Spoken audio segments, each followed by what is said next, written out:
Эрнест, 4,5 жылдан кейін Дордой клубуна кайра кайтып келдиң. Ушул жерде чоңоюп, ушул жерде ойноп, биринчи курамга чейин жетип, азыр сезимдериң кандай? Сезимдер аябай жакшы. Бул жерде өзүңүз айтып кеткендей чоңоюп, футболдун биринчи кадамдарын кылып, ошондон кийин биринчи командада ойноп, чемпиондукка жетип, ошондуктан үйгө келгендей эле сезимдер болуп жатат. Алдыда максаттарың кандай? Жана биздин курамдагы атаандаштыкка даярсыңбы?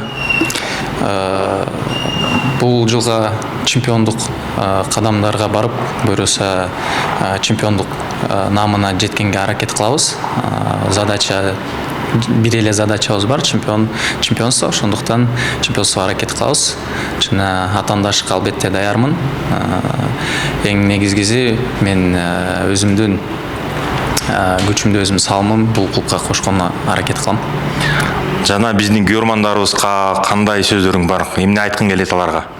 Футбол негизи бул оюн көрөрмандарга, ошондуктан мен билем Дордойдун көрөрмандары ар бир оюнда жакшы колдоп, аябай трансляциядан да жакшы болушат. Ошондуктан Дордойдун көрөрмандары эң күчтүү көрөрмандардын бири десе болот Кыргызстанда. Ошондуктан биз менен болуңуздар.